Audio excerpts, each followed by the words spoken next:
All right, we are here with Odie Delaney ahead of One Championship 158, June 3 in Singapore. How are you doing, sir?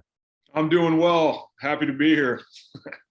Yeah, it wasn't so long ago you were in Singapore. You're back pretty quickly. Yep, back pretty quick and actually get to explore the city this time. So it's been nice.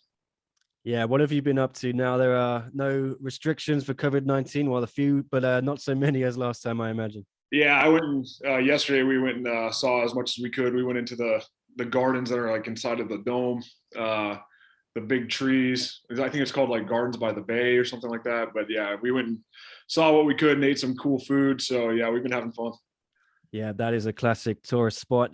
Did you go to Marina Bay Sands as well? Yes, yeah. Went in there and looked all over the place. Yeah, I can't wait to bring my wife. Well, it's business time now, getting ready for Friday. How the preparation going?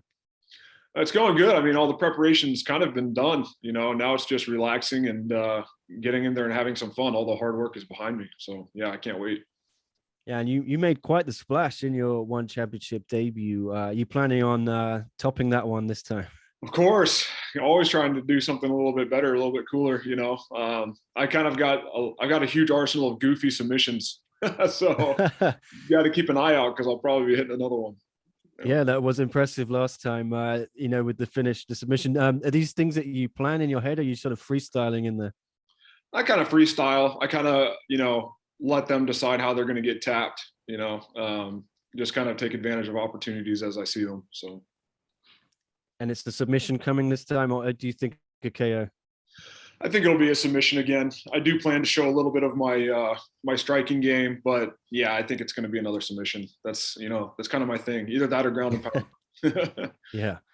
Well, what do you know? How much do you know about your opponent, Mehdi Barghi? Then, have you been studying tape of him? Of course, his record in one championship. Have you been impressed by him? uh, no, I mean impressed, not really. I have studied him. I have kind of done my best to kind of look at his strengths and his weaknesses. I know he's a wrestler, but the thing is, I think that my strongest asset is stronger than his strongest asset. I think we're both wrestlers. We both rely on our wrestling to get us out of trouble, but I think mine's better than his. So I think he's going to have a hard time. And there's a few other heavyweight MMA fights on this card, obviously. What do Yeah. you need to do to make yourself stand out among the crowd? Man, like anybody else, big finishes, big quick finishes. That's what makes you stand out. Make something really hard look easy. That's how you do it. So that's what I'm going to go try to do. And now, how many wins do you think you need before you're getting that title shot? Oh, I'm not sure. I mean, it depends. It depends on how they keep on stacking the division. There's more and more guys every day, so it kind of depends. And there's a lot of killers out there. That championship, I feel like it's going to get handed around here pretty soon. So we'll see what happens. I mean, anything could happen. Yeah, so we'll see. Yeah, you are part, obviously, of this new generation of heavyweight fighters in one.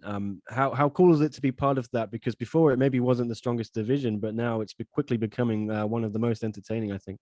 Oh, absolutely. Yeah, I mean, you've got guys in this division that can hang with the best of them anywhere. I mean, yeah, it's getting really, really strong. So yeah, I'm really excited to be a part of it. I'm excited that my name's kind of like amongst it. I think I'm going to do big things, man. I think I'll be a household name here in a couple fights. Yeah, and who would you want to fight to get to that household name status? Is there anyone in this division you're really eyeing up a fight with in the future? Yeah, I've been really wanting a fight with Alan Naglani. I I heard a rumor that he might be kind of like unofficially retired, just a rumor, but I really hope not. If he is gonna hang it up, I hope that he makes me his last fight because I've always wanted to fight that guy. He's just a specimen of a human being. He's a good person too. But yeah, I think it'd just be a good fight for me.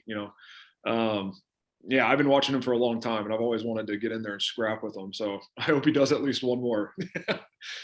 Well, I'm back in Hong Kong. I'm in quarantine at the moment. When I get out, I'll try and track him down at his gym. Maybe ask him if he wants to fight you. We can make that Please, happen. please do. All right. Well, a little bit more seriously then. Yeah, I know you're an advocate for mental health. You've talked about a lot. There's an article with Sportskeeda where you talk about PTSD. Could you tell us a little bit more about how you managed to cope with this while you're working and you're training? Yeah, actually, a lot of my own personal issues are kind of behind me. They're not ever completely behind you. Life is hard, right? We all have our ups and downs, but yeah, the most difficult part for me was, law enforcement back in 2015, 2016. But yeah, I've kind of over the worst of it as far as this part of my life, and now I'm just trying to advocate for mental health, show young people that it's not weakness to reach out for help when you're going through hard times. So yeah, that's where I am now, and I'm trying to use this platform to kind of get that message out there. And it's just this awful stigma that you know that mental health has, and it's almost like if you have problems, if you struggle, that somehow you're less than, and that's just not the case. It's not true. It takes courage to reach out and get help. Absolutely, 100% agree with you. And I imagine your last victory helped you spread your advocacy for mental health awareness. And I suppose another one is going to help you even further. How great is it to have this platform to do that? Oh, it's everything. It means everything to me. I'm very thankful for it. One, their values kind of, they do align with mine. I like the way that they run their business. And yeah, I think that honor is kind of the focus over here, and that's what I like. Yeah, but as I keep winning, my platform will keep getting bigger, and as I keep, speaking about these mental health issues, that's just going to reach more and more people, and make the most impact for good, and that's what I want for my life. So yeah, I'm thrilled. Feel very blessed. And sadly, we've seen more tragic shootings recently in the US. It's affected a lot of people. Do you have a message for families struggling with their loss and for people who just see these things and cannot believe what's happening? Yeah, I don't know if I can speak to the families directly. I can't imagine that loss. I have two kids myself, a 4-year-old and a 7-month old, and I can't imagine the pain and the misery that they're in. Um, yeah, as far as a message, just for anybody out there, you got to watch the hatred that builds up in your heart. I think that's the biggest thing. Talk to people. I mean, whether it's you're struggling with suicide or you're struggling with hatred and you're thinking about hurting yourself or somebody else, it's like you've got to reach out. You've got to reach out because when hate fully manifests itself, it ends up in death, and it could be your own or other people. So you have to stay on top of that. You have to have the courage to talk to people, even if it's embarrassing, even if it kind of makes you feel bad about yourself. You have to do it. You got to be brave. All right, and a bit on a lighter note here, we'll just go with another man on this card in your division, Marcus Yeah. Almeida Buchecha. Have you shared the mats with him before, and can you describe how complete an MMA fighter he is in your eyes? Yeah, I know. I have shared the mats with him. Me and him were teammates for about 2 years down in Coconut Creek, American Top Team down there. Awesome guy. I love that guy. I count him as a friend. He's a brother in Christ. We share a faith. We share a lot of the same values. But that won't stop the fight that's due to happen. Probably for a belt one day. And I think he understands that. I just gave him a big hug downstairs eating breakfast. It's nothing personal inside the ring, but one day, the fans are going to get a huge treat when me and him meet. And yeah, I hope it's for the belt. I wish him all the best, and I think you're going to watch both of us tear through this division and meet each other eventually. It's going to be a really good, cool thing. Yeah, you do feel that one's inevitable then? Oh, absolutely, it's inevitable. Yeah, I mean, I think he's probably, one of the toughest guys in the division. He's dangerous. He's dangerous everywhere, and of course, on the ground, he's an absolute animal. So am I.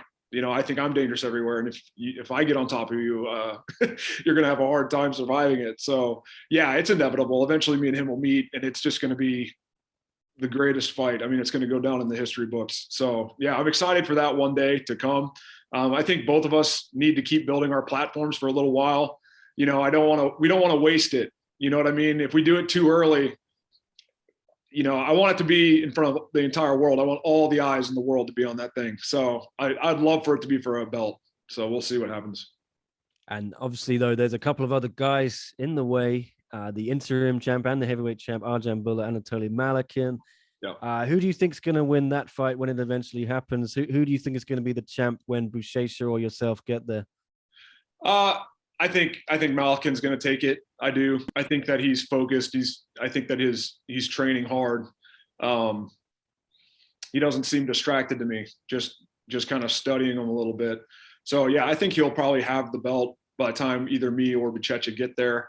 And then either me or Buchecha will take that belt from him, and then it'll be me and Buchecha. That's how I see it. I see it eventually being me and Buchecha at the top. All right. And just finally, yeah, what's everyone going to see Friday night when they tune in? One championship, 158, Odie Delaney and Mehdi Barghi. Yeah, man, you're gonna see some world-class grappling out of the both of us, I think. But you're definitely gonna see probably a goofy submission with me on top in the first round. So it's gonna be dope. All right. Looking forward to it. Thank you so much for speaking to us. Good luck for the fight. Yeah, absolutely. See you.